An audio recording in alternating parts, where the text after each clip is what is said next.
Speaker is Carlos Trallero from Kansas State, and we'll talk about high-intensity ultra-broadband pulses for attosecond science. Hi, thanks, Tony. So my name is Carlos Trallero. I'm from here, and so it's great to be speaker so late in the conference. So many things have been covered already, said, explained, motivated, that I decided I don't need to talk about anything. So, do you have any questions? I'll be happy to explain it. I mean, really. But to start with, and to fix a mistake I did last week, some of you that were at the DOE conference, I forgot to mention all my collaborators. And I don't want to make the same mistake again.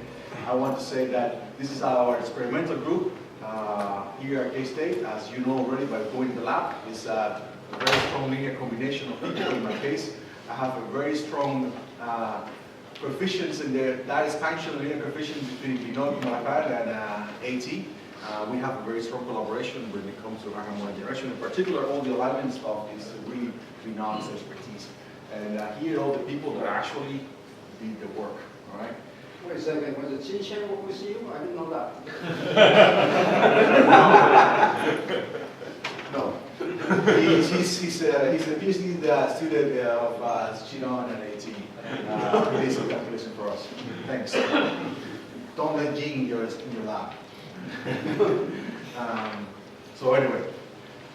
So to compensate for the very nice theoretical talk, I'm going to start with a very experimental talk. And the topic of this conference is sources and challenges. And then as some of you know already, in the lab tour, we are expecting a new laser, which is now a little bit delayed, which we call the HITS. And the idea here is to go through a white light parametric white light OPA and generate a few cycle pulses in a very broad region of wavelengths. Few cycle pulses at 100 nanometers, 1200, 1800 or so. These are the signal on the eye of the OPA. And what we have demonstrated is that you can really generate really broadband pulses when you go through an OPA and then you broaden those pulses. In addition, several people have demonstrated that the Eiler pulses coming out of an OPA, which is white light seated, are CEP stable. So if you put these spectrums that we done in the past together with an 800 few cycle pulse, the idea is to have these pulses here. And I want to bring the attention to you the wavelength limits. This is close to 3 octaves of bandwidth in a single pulse. Not only we want to put these pulses together, which is challenging itself, we want to shape all those pulses. So we want to have access not only to an arbitrary waveform synthesis, a la Krauss, we want to also have complete access to the shape of these huge bandwidth. The challenge for us experimentalists, of course, study it. So, why? So I was a student when I was first introduced to this beautiful picture, quantum path interference as a goal to control. Christine talked to us about this. And the problem is, how about selection rules? Hold on a second. You cannot go there. You have a selection rule, you either go with 1 photon or with 2. So more correctly is what Christine showed in the picture. You need 3 photons or 1 photon to keep the selection rules. What is the problem with this picture? Well, is that the correct selection rule, but you need to have 3 octaves of bandwidth there. If you want the frequencies in the same pulse, of course you can do 1 harmonic and the 3rd harmonic and control them independently, but if you want to have this full access to the coherent control picture, the way Jaroslav chose many years ago, you really need to have all these 3 octaves of bandwidth in your pulse. Right? So, why go through all this hassle? Well, I want to do coherent control in molecules. So, in general, if you have a set of quantum levels and you set in a very strong field, you're going to have these dynamic structures. And if you take into account the dynamics that shifts in time, you see that because the amount of intensity that you require to invert the population and go from one state to another is so high, you go so far out of, you go so detuned that basically you end up with a very small population drop. Okay? So for atoms, we know that this works. So this is a calculation done in the sodium case. So this is a very charged slide. I just want to make my point that it works for atoms. In the case of atoms, again, you go to the interacting picture, and these all-diagonal complex elements have a lot of terms, like the phase of the laser, the tuning, that is a two-photon tuning, and the differential star shifts. And what we found is that you really want to control this atom field phase evolution. So what I'm plotting in this slide here, in this first panel, is the absolute value of this term. That is the off-diagonal term. And you see that they have maximum and minima that matches the same picture that Jaron Silverberg did many, many years ago when he used a pi flip pulse. So I'm sorry, I didn't explain. What I'm doing here is putting a pi flip in the spectrum and shifting through the entire spectrum. All right? And what I'm plotting here in the bottom panels is the different cases. So how this alpha parameter looks for all these different cases. So if you have a maximum here, you find that alpha has to do this. This is how the pulse in dashed line looks like. This is for a minimum, and this is for the second maximum. And you find that indeed, by controlling the relative phase between the atom and the field is what you need to have to control. So, okay, if this works for atoms that are 30 nanometers in bandwidth, 35-second pulse, why go into the hassle of going to molecules? Where in molecules now, as has been described already, you have first an extra degree of freedom. So as you start launching a wave packet into potential enemy surface in the molecule, now you have to, in your Hamiltonian, add to a new coordinate degree of freedom. Moreover, molecules have more degree of freedom than atoms, of course. So Ronnie Kozlov says you need more bandwidth. And of course, the challenge, and to follow with the theme of the talk, I want to kind of put my punchline at the beginning. So the challenge is to use, in my mind, try to use these techniques that we have developed using high harmonic generation, photoelectron spectroscopy, so to really have a systematic measure of the excited state of the molecule.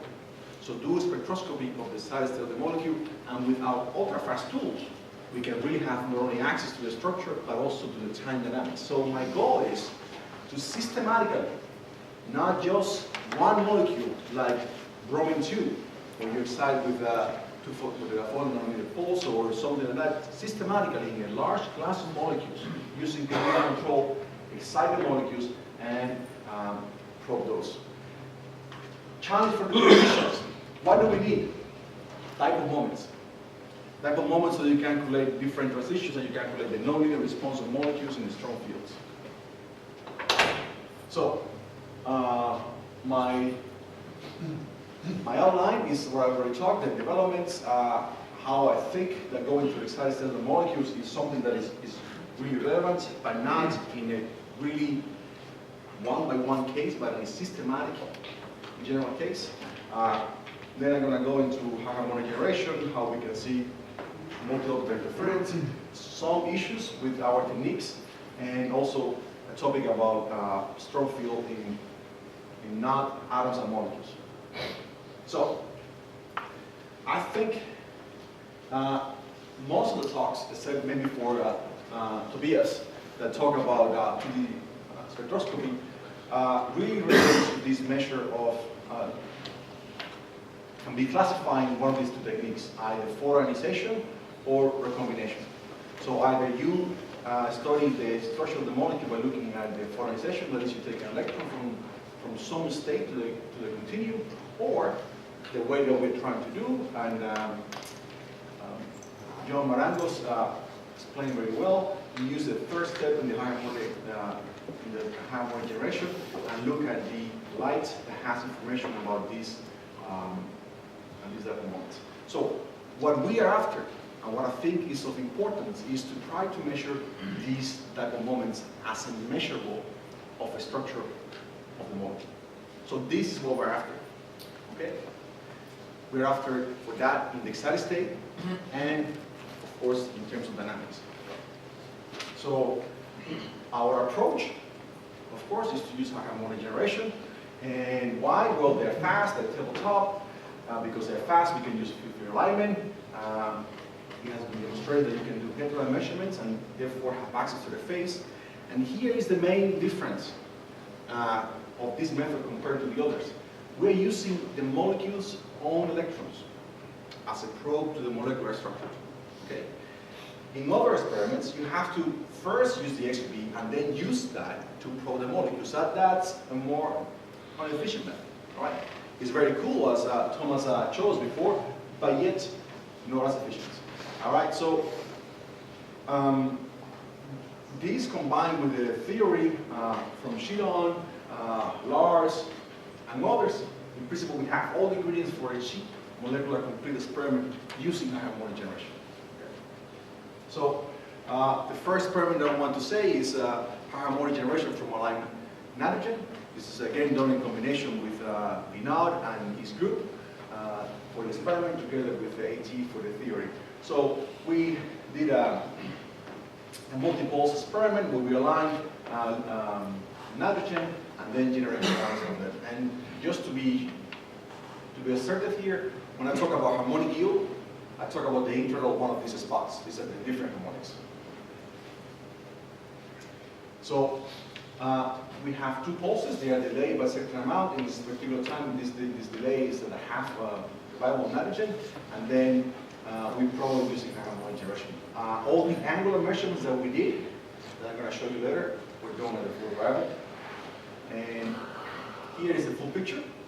Here on the x-axis, the angle between the pump and the two pumps and the probe. Here is the photon energy as measured using harmonic generation, and this is the normalized signal to the on-aligned sample. And you get this, you get a very nice valley at 90 degrees, as you would expect. But as you move from the plateau harmonics towards the cutoff harmonics, you start seeing in the lab, you start seeing not a maximum at 0 degrees, but a minimum. If we put this together, maybe in a better way that you can see it more clearly. Here what you see, this is raw data. There is no post-processing of this data. I want to make that point very clear. In A is experiment, and in B is the theory calculated by AT and Jin. And you can see in the raw data that you have an enhancement, and then you have a minimum. So here's what I think is important about these results. Okay. We are not the first one to observe using harmonic generation this enhancement, which is a shape resonance in nitrogen, and this minimum, which is also attached to the Cooper minimum in nitrogen, which are energy and angle dependent. We're not the first ones. However, the importance of this slide is that, of these results, I'm sorry, is that we are able to see it with raw data. So you, as experimentalists, you're in the lab and you see this, and then you know that there's something happening. So then you can try to explain it. Unlike all the results where you try to extract what is happening because a priori knowledge of the molecular structure. Okay. So I forgot to say, for these experiments we had to use a cosine squared theta alignment of 0.82. So we did more than that, using a method very similar to what Paul Hogg showed before, and this is pioneered by Vinod in our case. We basically fit the revival structure using this expansion that Paul mentioned before, or very similar to it, and we also measured ionization. So now we have the alignment, distribution of the harmonics, and we have the ionization measurements. So when we combine those, we actually have access to the photoionization cross-section of nitrogen, which is energy and angle dependent. In A is the theory, and in B and C are the experiments using two different fitting ways of fitting to the variable distortion data. So, of course, the point here is that we don't have access to the harmonic to harmonic phase because we didn't measure that. So the amplitude from harmonic to harmonic is arbitrary. So all we have access to is the information across the angle axis. but these are the amplitudes of those type of moments at a given harmonic. So what you're saying. Okay. So in strong field ionization, of course, we usually think that only the home orbital is the one that gets ionized in high harmonic. However, we don't only depend on this first tuning step, we also have the recombination step. So the total amplitude of the harmonic process depends on two things. It depends on the amplitude of the ionization and the amplitude of the dipole moments. So, as Marcus showed 5 years already ago, if you do a pump probe study of nitrogen under certain conditions, you find that the revival structure gets inverted. So not only now you have a dip in the half revival, you also have a local maximum. And that has to do with the fact that the home and the home minus one have orbitals which electron density at 90 degrees is the maximum of the electron density is 90 degrees with respect to each other. Okay. So, like I said, that was 5 years ago. Of course, Olga and the NSC group already showed something very similar to this in CO2, to this multi-orbital effect in CO2. So, I'll remind you again, we have this experiment set up. In this case, instead of having such a high degree of alignment, we have a lower degree of alignment. We have to lower the energy of the pump pulses to have more intensity in the probe. This is how it looked before. We had no amplitudes in these bridges here. So now in this new setup, we have these new bridges that appear here. So same pressure that we had before.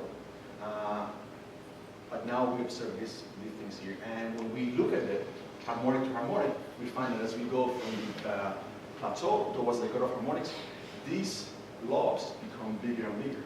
And now if we compare to calculations done by Jean and AT and Shidon's group, in blue here is the experimental data.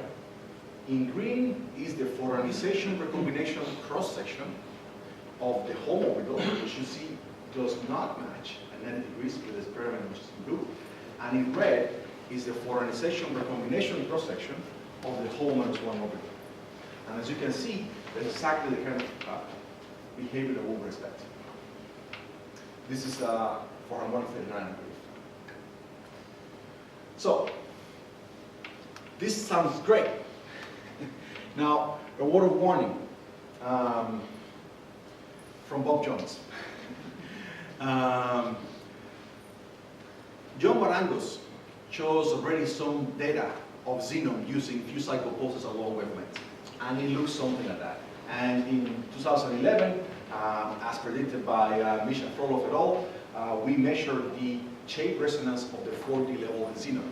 So this is harmonic spectra, as measured using 12 attosecond 200 nanometer pulses, and you see this broad spectrum that is expected due to the photo recombination of the photoionization cross-section of xenon.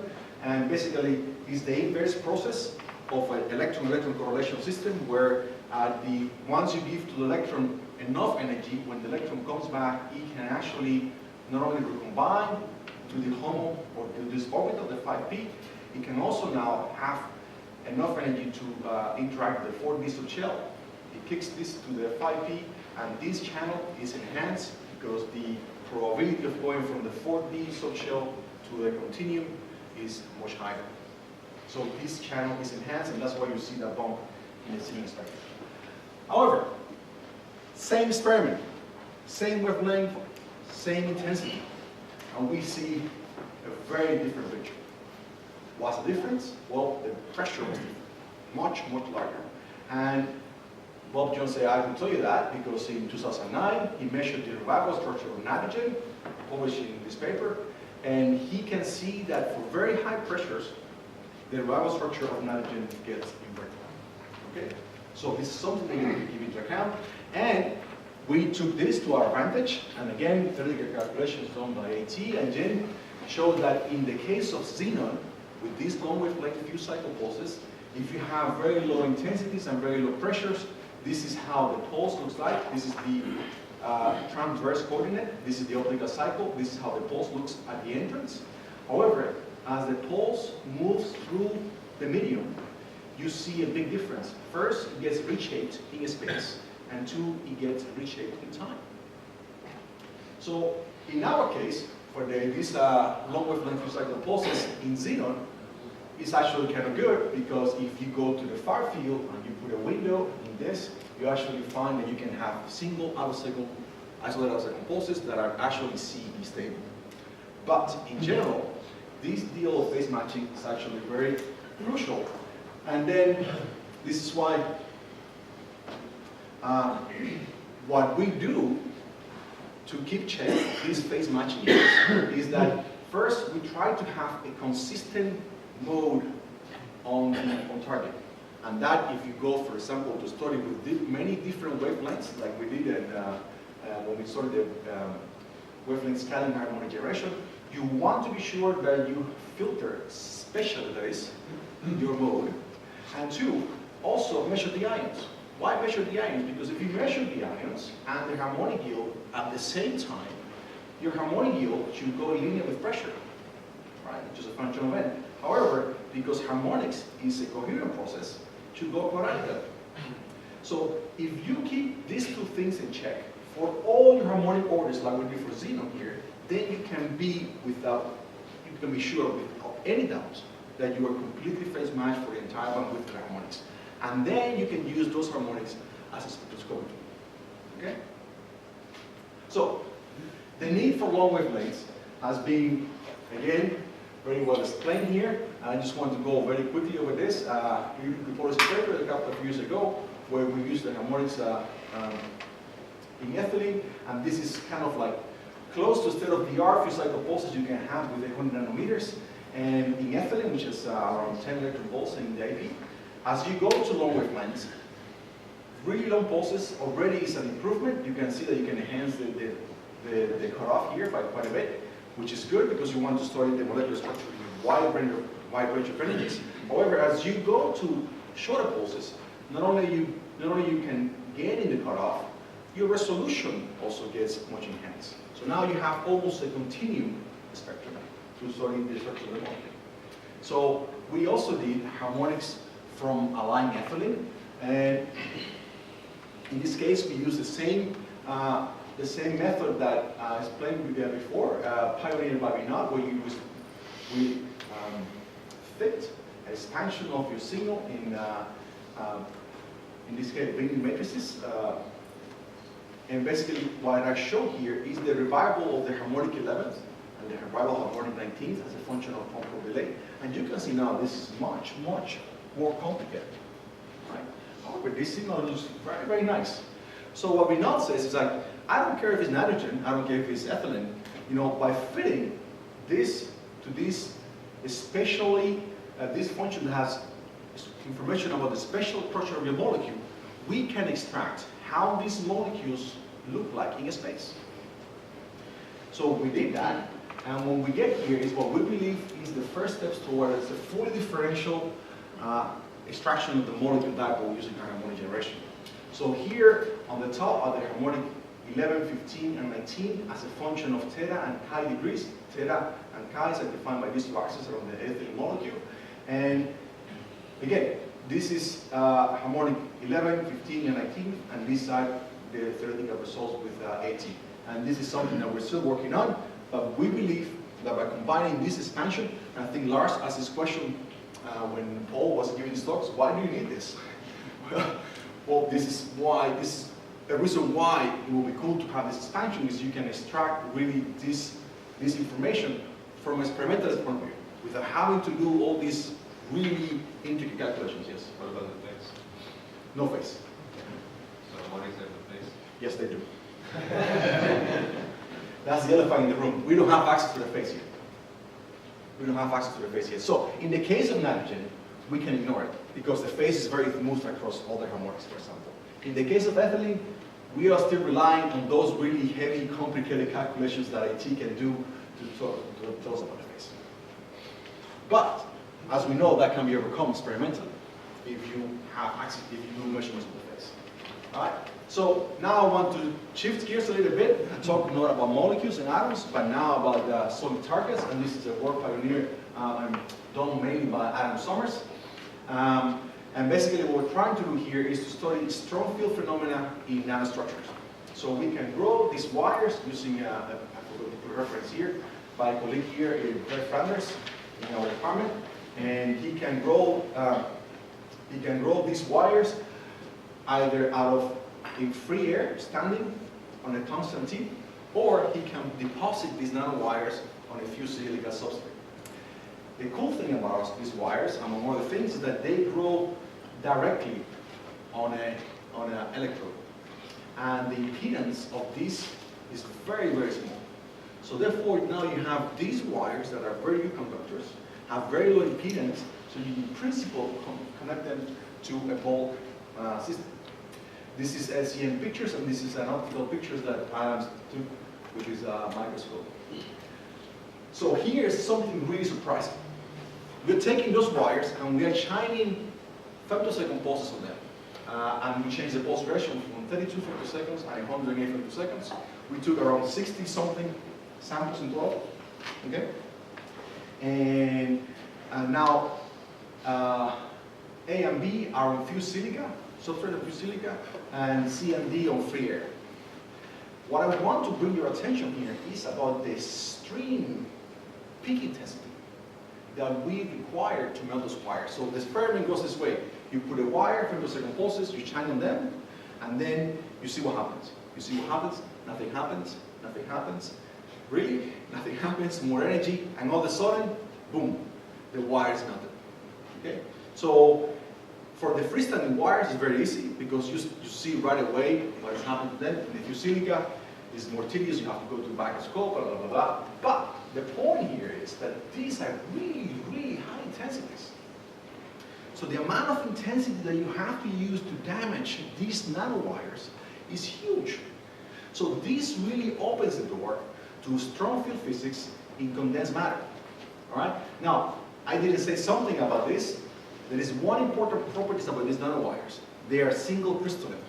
In other words, the method that they use to grow these nanowires is free of defects.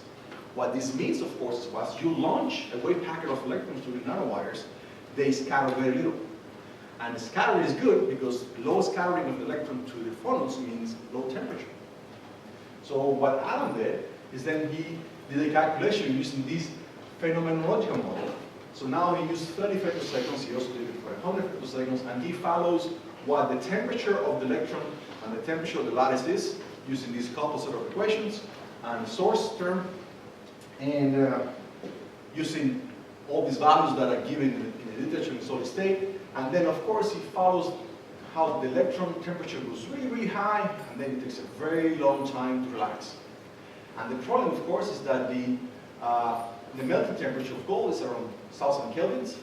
So basically, you keep hitting this wire until at the very end, the lattice is melted. So what melts the wire is the time and the temperature at infinity. And basically, you can also zoom in on what happens to the electrons. So this, if you zoom in the fast part, you see that this is the laser pulse, and this is how the electrons behave in the laser pulse. So the ridiculous thing is that we can extrapolate this to 5 femtoseconds. And in that case, you get energies that are way, way into 10 to the 13 watts per centimeter squared. So we have another experiment, but this is according to a theory. Here's another challenge for theoreticians. This whole model is completely phenomenological, and it's based on theories that are static, weak fields, and so on. And one of the main issues is that this phenomenological set of equations is wavelength independent. However, if you take the Keldysh model for strong photoionization applied to solids, and you put the band structure, which funny enough, has only been calculated like 2 years ago. I thought it was something very well known, but apparently there's a lot of study to be done there. You find that at these intensities, I think like 5 or 6 levels below the Fermi level, they're all saturated at the very wing of the pulse. And that's of course because the band gaps are so small. So a very strong need for strong field treatments on the systems. Okay? So again, like I say, the amount of intensity you need to melt the wire is really, really high. So my conclusions, well, we generate harmonics from like nitrogen with a really high degree of alignment, and we are able to observe directly in the lab this chain resonance and super minima in nitrogen, which are energy and angle dependent. We observe these multi-orbital effects of HOMO-1. We're taking steps using the same tools to do full differential cross-section measurements or dipole moments in molecules. And hopefully I convince you that we really need a strong field treatment of these nanowires that are semi-crystalline. And also, I'm very excited about the new developments in the optics that we can do here in the Photoionization. Thank you for your attention.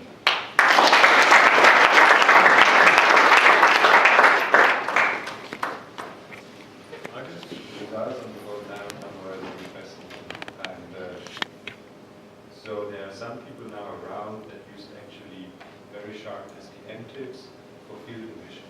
But they all work with oscillators, and they have their own right to do that because you get very little electrons per pulse, but you get a lot of electrons because you got a lot of pulses, so you overcome space charge things. But guess you wanted to make an electron cannon at a kilohertz. How many electrons would you get out of a shot? Do you have a feeling for that? Oof, no, not really. Not really. So what we've done is we focused the laser right in the center, of course, because then the dissipation is better and so on. So I haven't thought about this as a tool for generating electron gun. I think more importantly, this could be used as a coupler between light and electronic circuits. But it must have field emission like crazy, right? We haven't measured that yet. So that's the next step. I guess you way over. Right, but so that's a good point. The work function is an absolute value, but it depends strongly on the polarization. So how your laser is polarized across the wire, because you send your electrons to the conduction band, and there is a momentum distribution there, and so on and so forth. So depending on the polarization, you can extract electrons from here, or just send them through the wire. So the electrons that you send through the wire and scatter, those are the ones responsible for the melting.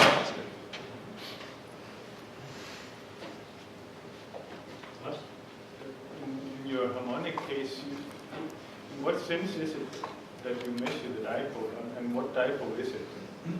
I think I've fallen out on that one. I mean, you have harmonic spectrum, you showed nicely some plots like this one. So, for example, in the analogy, like here. So, yeah, actually, you had one where you had the orientation, and then you had different harmonics, harmonic 21, right? And then you said that at that point that now you have measured the dipole.